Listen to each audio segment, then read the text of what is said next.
All right, guys, welcome back to RTW's Wild History Ride. I'm Thomas. I'm Will. And I'm Rhonda. And on today's episode, we are continuing the story of Sir Francis Drake. But when we left off, I don't believe he was a sir yet. No, I think he was unprofessional just like the rest of us. But before we get into the story, I do want to say thank you guys for listening. This is a lot of fun to do. And also, please share. Share us on Facebook. Share us on Instagram. Tell your friends about us. Do what Will did. Kidnap your friends and take the aux cord. You were the only victim of that circumstance, by the way. Wait. I'm the only one you've made suffer through listening to stuff? Rhonda, did you hear Suffer Through Crime Junkie? I didn't suffer through. Crime Junkie is not the only thing you've made me listen Do to. not dare besmirch the names of Britt Praywhite I'm and not Ashley Flowers. besmirching them. I'm besmirching the other things you've made me listen to over the years. So, by the way, I want to start a new segment now that we have have some kind of advanced vocabulary word every single time. No, we are not. I'm telling you, he dropped about 4 or 5 the last time. I think it was only 3. Thank 3, you very yeah, much. 3. I think that's right. But anybody have anything else to say besides share? Get the word out. And comment. Comment, Well, yeah. Yeah, comment. And give us ideas for what you'd like to hear.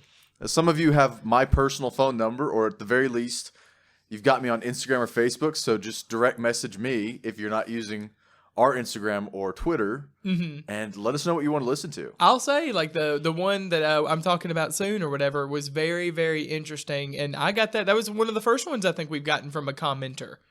Yeah, I guess it was from a commenter, yeah. One, I guess we don't know. We've had some people text me and ask. Yeah. And some of them know you, but yeah, they text me and suggested and asked. I guess like a listener who we don't see every day. I'll rephrase that. Okay, yeah, I will give you that, yeah. Yeah, that sounds more accurate. So anything else? That's it for Anybody me. got stuff they want to share before we get going? Nah. I'm good. All right, then. So where we left off was probably, I wouldn't say halfway through his circumnavigation of the globe, but All yes. I know is I want to go treasure hunting because you're throwing out numbers out there that were like, wow, we need to find some of this. He left so much at the beach. I'm sure he didn't get all of those little gold coins, but If you're like so wealthy or whatever that you still have amassed wealth and you have a lot hidden, like listen, that good on you. oh yeah, that's awesome. All Fort right, Knox. so right now we're at about the 1579, give or take. And he's down to one ship, the Golden Hind. That was my favorite ship, right? Wasn't it the Pelican. Yes, the It Pelican. was the Pelican. So he makes landfall in what is, I guess it's called South Cove now. Mm-hmm. Somewhere in Oregon. And then they sail. At this time, they're trying to find somewhere that's safe for them to do repairs on the ship. Mm-hmm. Because it's traveled. They've messed with a few Spanish along the way. And they need somewhere to repair the ship. Because it's all they've got left. Rest and rejuvenation. I'm all for it. And there even comes a point where they are actually basically shipwrecked. Where the tide gets too low and they're just kind of stuck. Mm-hmm. And they're convinced that they're all just going to die. And finally the tide gets high enough and they're able to get free. And a few days later, they find a protected cove in what is now California. And they manage to do some work on the ship, fix it up. But again, they've been fighting the Spanish for a while. They've been doing a lot of stuff. He develops relations during all this. He's developed relationships with the Portuguese, and various other groups, natives, things like that. People he can work with and kind of do more stuff with to mess with the Spanish, because it seems to be this man's lifelong goal to just do whatever he can to hurt the Spanish. Yeah, good on him for getting with those natives. They know their stuff. Oh yeah, and as many people as you can gather. And why do we have so many chairs around the desk? I don't know. Well, we got Rhonda's hoodie sitting here. You know, whenever it's Arctic tundra, you know, temperatures in here, subarctic, like I can see my breath. Okay, so I'm sorry about that little wee. I had to kick the chair out from my feet. You sound like that TikTok, the wee, like whatever that thing is. You know what that actually comes from? What? What they're actually saying? No. I believe it's me voy matar oui, which is very messed up. Oh, never mind. Because if you watch the videos, it's usually like no, we don't animal- want to do any translations. Well, if you watch the videos, it's like animals or people doing something that's either stupid or really, really dangerous. Yes, I saw you'll see like a bird on a ledge, and just all of a sudden you'll hear the very high pitched "Me voy matar," wee. I know it's like and the last bird part. like does a death drop. Yep. It's because "Me voy matar," "me voy matar" basically means I'm about to kill myself. Oh, Yeah. Yo, this took a turn. Yeah. Well, this is sponsored by. It's like, oh well, that's messed up. Yeah. But okay, so continuing on. I do like that TikTok trend.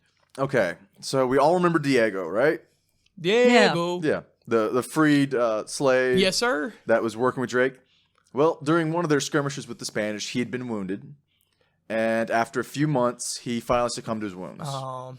So they apparently, I mentioned last episode that I wasn't going to judge the man's relationship with Diego because of the times. Yeah. But supposedly, his death hit Drake very hard because they'd apparently developed a close relationship, according to some sources. He's been with him a long time, man. Yeah, so I'm just going to put that out there. I'm not going to judge their relationship. All I can do is judge what I know. Yeah. And at the time, things were different than they are today. Mm-hmm.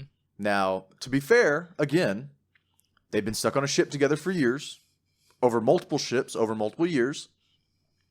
You had to develop at least some kind of camaraderie with the person, with somebody. Mm-hmm. So, regardless of differences, even back then, you can develop friendships. Mm-hmm. And you can't judge anybody else by what they did. Mm-hmm. Because, again, different standards, different opinions, different thoughts, different lives.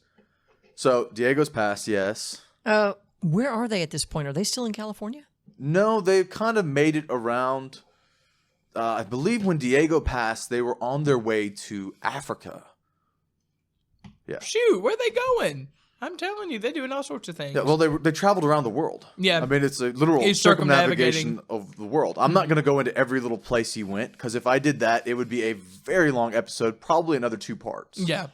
So I'm just going along the very, very major points. We're hitting the, what is it, the Reader's Digest version. Yes.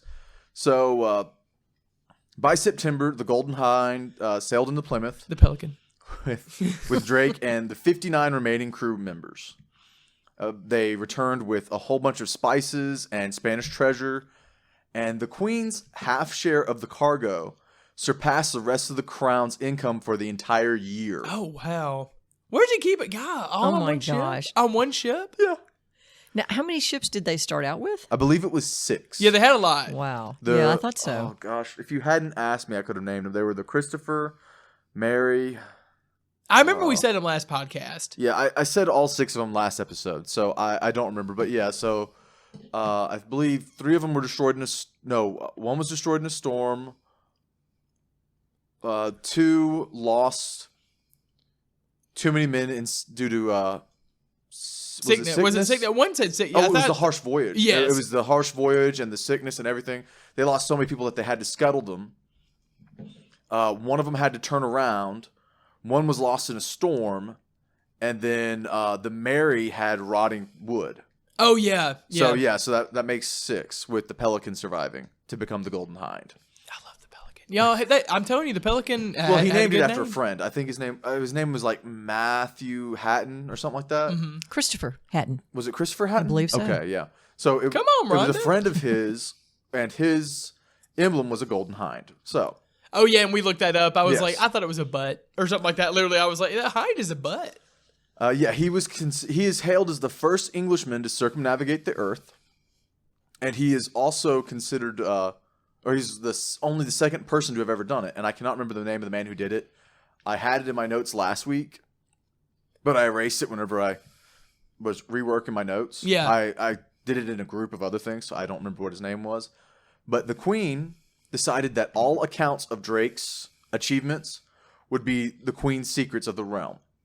They were basically sworn to secrecy on pain of death to never speak of it, and because they were technically still under a truce with Spain. Mm-hmm.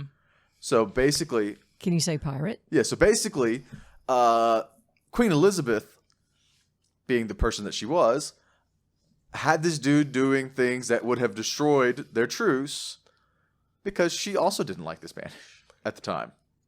Which, if I remember correctly, at the time of her sister's death, the king of Spain, or maybe he was the Prince of Spain, the heir of Spain, something like that. No, it was the King of Spain. That's who Mary was married to, correct? Right. She was married to the King of Spain. According to some reports, he knew Mary was dying and he was trying to get in with Elizabeth. So she probably didn't have a fond opinion of the Spanish. Mm-hmm. Yeah, probably not. Not a very high opinion. And also the fact that her mother had issues with Spain as well. If you listen to some of our previous episodes, listen to Anne Boleyn and Catherine of Aragon. I don't know why. What did she have again? I'm scared. Let's not go there. But so, moving on. Now that Drake and the Queen exchanged jewels with each other, he brought her a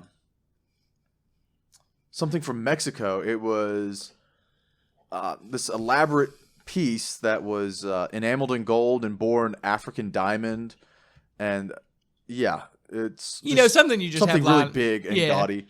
And then the Queen not only gave him some kind of jewel, and it's even, I believe it's called Drake's jewel, and there's a picture of him with it, and on one side it's her face, a portrait of her, and then I don't remember what's on the other side, but basically as a kind of like a gift to each other of the success of this adventure.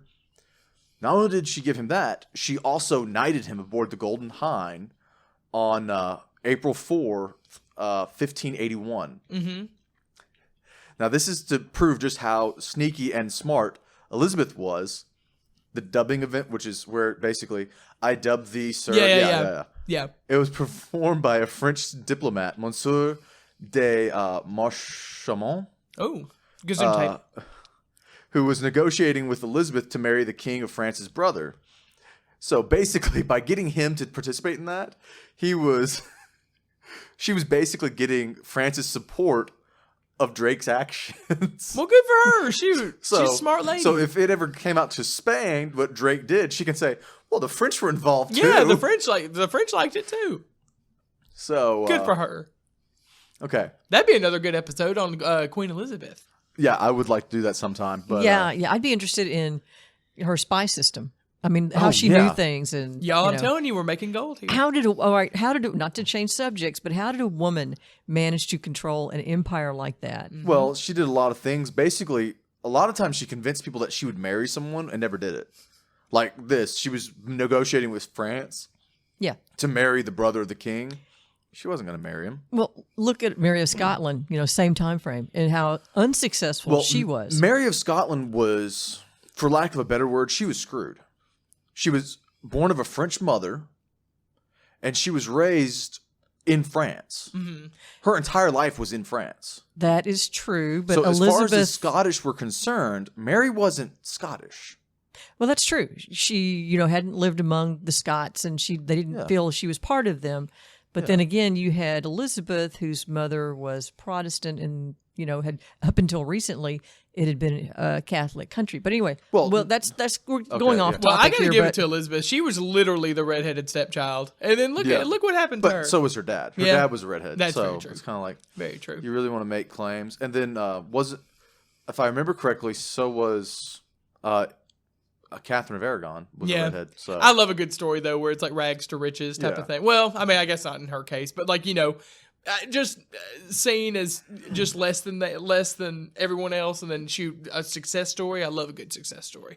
All right, so moving on, Drake was made mayor of Plymouth in September of 1581. Mayor of Plymouth? Yes, and then he served in Elizabeth's Parliament on two separate occasions, the 4th and 5th Parliament of Elizabeth.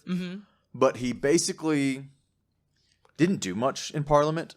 He got a more or less a leave of absence approved, where he could go and do whatever he wanted. Well, I was just going to say, he's not going to stay. No, but he was apparently very politically savvy. Yeah. It was just he had that kind of a wanderlust in life, so he wanted to go do things. I don't blame him. Yeah, could you imagine? So what are you going to do after you've circumvented the world? What's next? Yeah. What would be the next thing you could do? So we get around to 1587, where Spain has now declared war, and Drake is commissioned to intercept and possibly confront the Spanish Armada. And so he arrives in a place called Cadiz on 19 April of 1587. And he found the harbor full of ships. They were resupplying the ships, things like that, getting ready for the war. Wait a minute. This is Cadiz. This is Spain, right? Yes. So he just kind of snuck into the harbor? Yeah, more or less. Okay. I know. I got some questions too. Look but at that ship over that, there. that y'all. was the information I found. Yeah. That looks like the Pelican. Yeah. Is that an English flag it's flying? Yeah, it's like, yeah. And the ships do kind of look different. Well, I was going to say, I don't think everybody's going to have like the same cookie cutter ship. You know? No. So very early the next morning, Drake attacked. And of course, he probably had several ships with him. I mean, you're not talking about one little ship attacking like 19, 20 ships. I mean, it is an armada. Yeah, it's like, An okay, armada. I'm not doing this on a little rinky-dink ship with 8 people and me. I got a few ships with me. So more than likely, if we're using context clues, he sent a little ship on the other side of the port to look around, and they came back to the big ship, which was hiding somewhere else. Mm-hmm. I mean, that's just what I would think if I was just using context clues. So they attacked, and they destroyed a lot of ships. Drake claims to have personally sunk 39, but the Spanish sources say that they only lost like 25. Still a lot of ships. Yeah. And the attack was known as the singeing of the king's beard.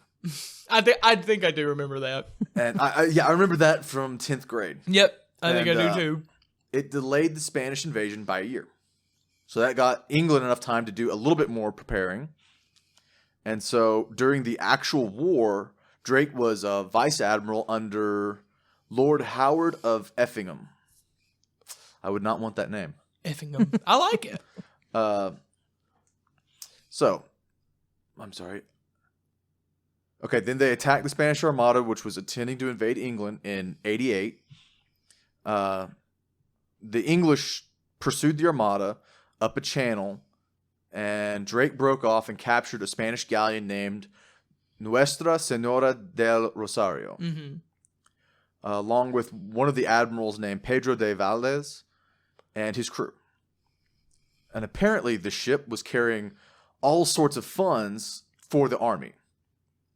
So How did he know to single that ship out? Yeah. he probably didn't. It was a lot of his success was intelligence gathering and blind luck. Because I mean, there's no way like his stealing the treasure back at the Spanish Main. There's no way they would have known how much was actually there, but they got a massive chunk. So it's like, okay, how much is this is really your skill, and how much of it is just you are so lucky. I'm all for some luck now. Yeah. Y'all. But one of his little follies was he was controlling, or he was guiding the English ships. Basically, he was organizing them through use of a lantern. But when he was chasing this ship, he turned off his lantern. Oops. Which sent the English ships into complete disarray. Mm-hmm. So that was kind of a, okay, yeah, I get you want the credit, but you kind of screwed the buddies in the back. I know it. I'm sure he's a glory hog at this point. So by July 29th, Howard and Drake. Now, do you guys know what fire ships are? Yes. Okay. I don't. Okay, a fire ship is a ship that is nobody's on it. You load it up with gunpowder and anything else that's flammable, and you basically just send it off towards a group of ships Okay. with fire. Mm-hmm. And the thing blows up. I like that. Typically, it will take out at least 1 or 2 ships, but the main purpose of it is to completely disarray a group. Yeah, I was going to say they're going to get out of the way. So they sent several of those into the. I apologize. Several of those into the Armada, which forced them to sail out of, I believe it would be Calais. Yeah. Which I believe is French. Yeah, but It's the English owned. It's where well, no, if it was by Elizabeth, France had already captured Calais again, right? I don't know. But my question is, how many ships were in the Armada by the time it set sail from Spain? Do you have any idea? I don't know. If anybody wants to look that up on their phone real quick. Yeah, I don't know, because more than likely, Like how many ships were in the Spanish Armada when it sailed to England? But more than likely, they sailed from different areas. So it wasn't like one big cohesive group all at once. Gotcha. It was waves, more than likely. So it was like, okay, well, we took out this group. Okay, we took out this group. And you called it an armada. Okay, I think I have it. Okay, go At ahead. least from this answer. Yeah. So it says the Spanish Armada was a naval force of about 130 ships, plus some 8,000 seamen and an estimated 18,000 soldiers manning thousands of guns. Roughly Yeah. 40 of the ships were warships. Okay. That's a lot of ships. Yeah, but you got to also think a lot of those were just for supply runs. Yeah. So a lot of them were just backing up the actual combat ships. Now, every ship would have been outfitted with guns and things.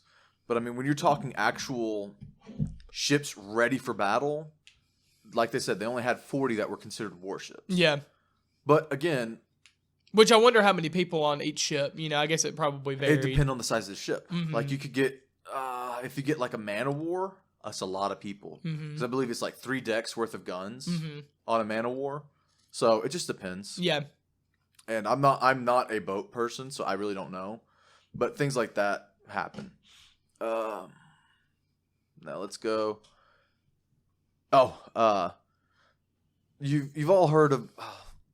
We've all been through history class, and you know of the attack by the Spanish that was destroyed by a storm. And according to the romanticization of the event, Elizabeth stood on the docks, dressed in armor, as the ships were crashed against the rocks in the storm. Oh yeah, I saw that movie. Yeah. You did watch that movie. Obviously, you watch that movie all the time. Elizabeth, the Golden It really the Golden happened, Age. y'all. But so apparently Drake was there, and according to the story, he was playing a game of what's called bowls, on shore, and he was warned of the approaching Spanish. He said that he had enough time to finish his game and still beat the Spaniards. Now, according to sources, it was because he was waiting for high tide. Nobody was actually there to witness the event, and it wasn't mentioned for 37 years after the event. So, obviously, it's BS, but it's fun to tell. It is. Love that. Now, again, it was a storm, so the real reason that he was delayed was because of the storm, the wind, the currents, all that fun stuff. So, so all that is kind of like what, again, romanticizes his myth of just being like, oh, I've got this.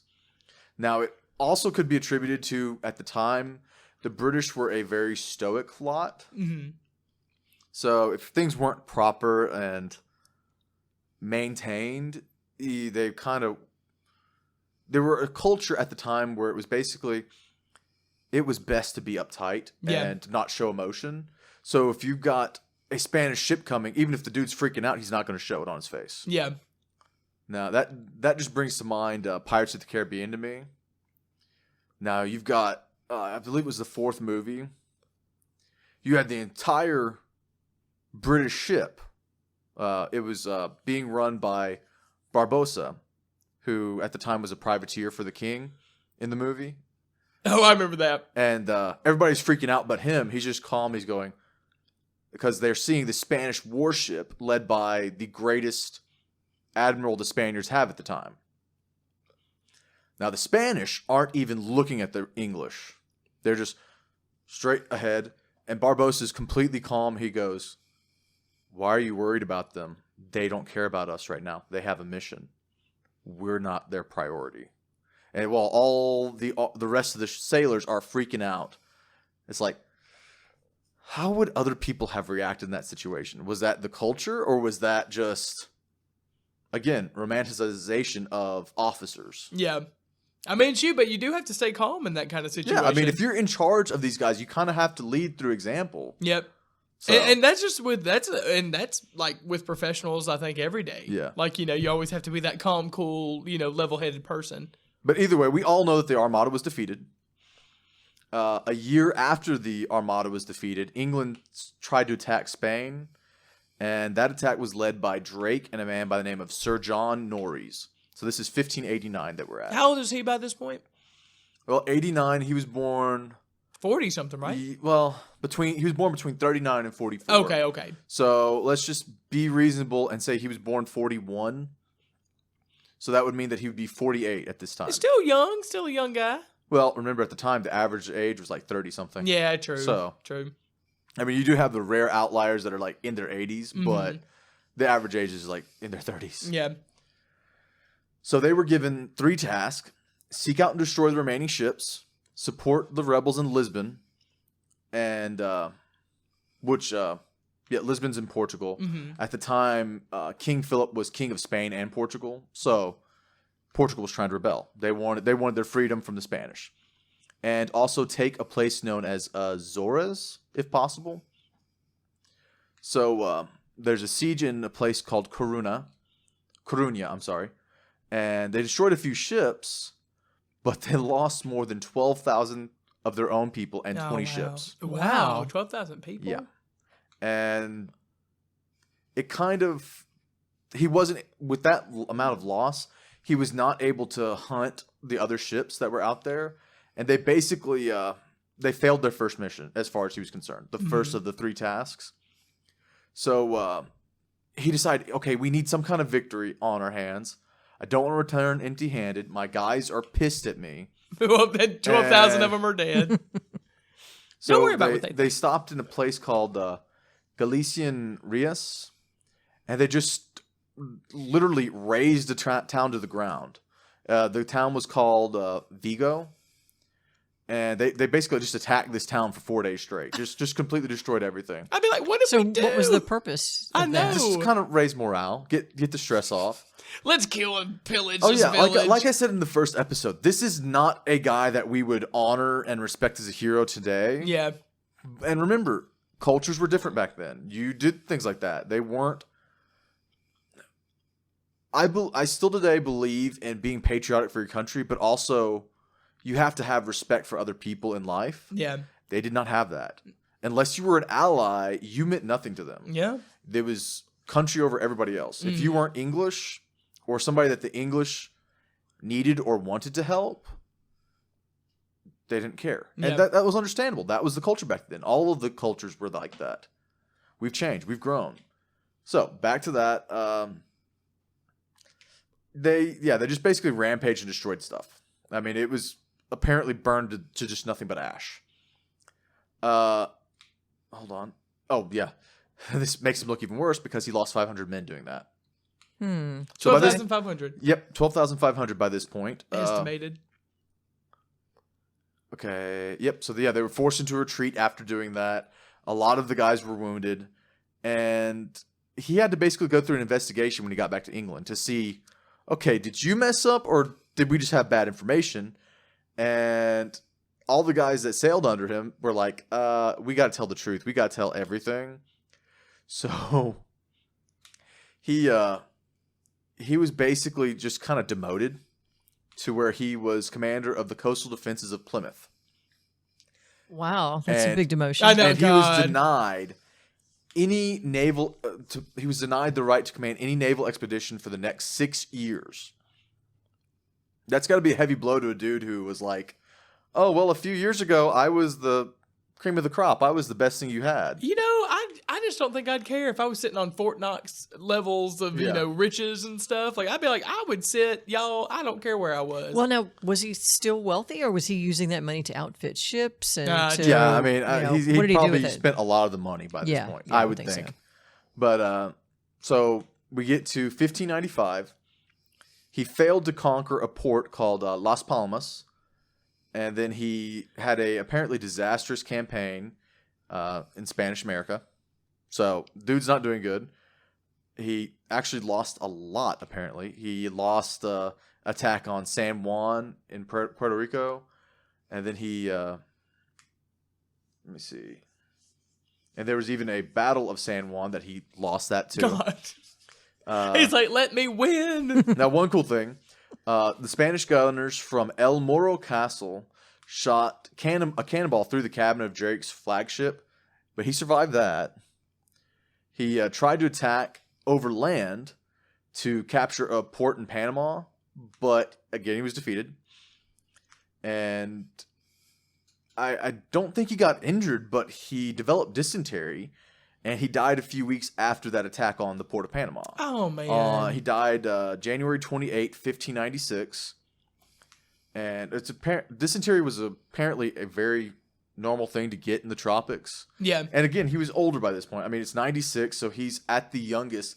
He's 55. I mean, basically at the end of life, right? Well, I mean, at the time, you gotta think he'd been seafaring. He probably come close to developing scurvy a few times in his life as a sailor. He'd been injured multiple times in his life. He's probably been exposed to all manner of things. Like, he did an 18-mile jog through the jungle when he was young. That sounds like he needs some mental help anyway. So the man's been exposed to some stuff. Let me see. Yep, he died off the coast of Portobello. I love their mushrooms. Lindsay. Yeah, apparently he was trying to capture. Okay, that one broke me actually. Surely that has to be something with that. But yeah, he was trying to capture some Spanish treasure ships, and he was like, okay, I'm just so sick. I know I'm dying. So apparently he asked to be dressed in his full armor. That's a lot. He was buried at sea in a sealed, lead-lined coffin. Do they know where he's buried? Outside near Portobello, just apparently a few miles off the coast. So I'm assuming in the water, though. They said. Yeah. Supposedly it's near the wrecks of two British ships, the Elizabeth and the Delight. So, but nobody's found his coffin. Rhonda. Now we're going. Okay, that is the we end need to of plan what some I trips. have, but I do have to add, you and I are I'm a fan of the Uncharted series. You've played the games with I like me. them. I Now, played a couple of them with you. My mother here, who does not know what Uncharted is, it literally the very first scene is them pulling up Francis Drake's coffin, which when they open it in the game, it's empty. Well, I could have guessed. Yeah, and so he apparently left a map to his final treasure, which in the game they make him out to be even more impressive than he actually was. I mean, the dude did some impressive stuff, but in the game, as far as the game canon was concerned, he was his pinnacle. His final mission wasn't this attack on Portobello. It was actually to find El Dorado for the Queen as a secret mission. And that's where he actually died. And that the coffin was just a ruse to not let the Spanish know where he was. That's a good game. Y'all should play it. Oh, I love the series. So we played most of them, I think. Played all of them. Did we finish them all? We did not finish. We didn't finish 2 on our Twitch channel. But Yeah, I've beat all of them. Yeah. Yeah. But I don't have anything else to say. Do you guys have any questions or things? No, I don't think so. I think it's always kind of sad to see whenever people go from being so lustrous and shiny to failure. Oh, that's so sad, y'all. We see it a lot, though. I feel like in history and stuff too. Yeah, I can't imagine the disappointment. I mean, it's like Will was saying, it's like let me win at something. Well, granted, just let me have one final victory before I let me go on top. Don't let me. Well, granted, it sounded fade like the from Crown wasn't really supporting him towards the end there anyway. So it wasn't like he's going to have this grand, amount of people that were going to fight underneath them or fight with him. But also remember, his failure started whenever he had the most backing possible. Yeah, that's true. It was whenever he'd literally just defeated the Spanish Armada, and a year later, with all of his forces at his back, all the support of the English crown, he ran into multiple failures. Yeah. He ran, and then deciding to try. Honestly, if he had just backed off and gone on to the next step and not bothered with trying to raise the town, he might have been better off. Yeah. But that cost him an extra 500 people, and then everybody else got hurt. Mm-hmm. So, I mean, it's like, okay, this was not a good look for you. Mm-hmm. Maybe it was a curse. I agree. As far as, what was the purpose in doing that? Can you imagine how these people, when it was all said and done, they're like, why did we do that? Yeah. It's like, wow, that wasn't a very good plan. Hold on a second. Let me pull this up really fast. We're about to end this episode. Let me see if I can find the man's name. What, did somebody put a curse on him because of raising the village? Okay. It was me. No, not because of raising the Williams. village, but his co-commander on the circumnavigation was a man by the name of Thomas Doughty. Now, apparently they got into it all the time with regard to his attacking the Spanish ships. And so Drake accused him of witchcraft and then charged him with mutiny. Mutiny. And he had a trial on the ship. They never took him back to England. And Drake just basically decided that he said, I was given permission by the Queen to do whatever was necessary. And so he denied him a trial in England. And supposedly, now this is from multiple accounts, he had dinner with the man, sat down, they were cordial. He'd already convicted him. He'd already said, okay, you're guilty. And the next morning, he cut his head off. No. Oh my gosh! There you go. See, that's it. That's the He turn was of his cursed. bad luck right there. He was Well, cursed. no. Remember, he still had several successes after that. But I'm just saying, sometimes God decides to wait a little while. Oh, I'm telling y'all. I'm saying, listen, all that witchcraft. I said Abigail Williams probably did it. So it's like, okay, let's move on. But I just figured I'd bring that up. That was good. Yeah. All right, guys. Well, that is the end of our episode. It was a little bit longer than I expected. I did not realize I had that much for this one, but it was fun. I enjoyed With it. that, check out our Twitter at RTWWild and also our Instagram, RTW's Wild History Ride. I don't think I'm going to give my personal Instagram out. I'm not going to give yours either. But we may decide to later on add it into our summaries. So just check them out. Give comments. Let us know what you're thinking. And if there's any episodes you guys want to know about. Any special episodes you want us to look into. Yes, sir. And anything else? I don't think so. No, that covers it. All right. Guys, see y'all next time. Bye, guys. Till next week.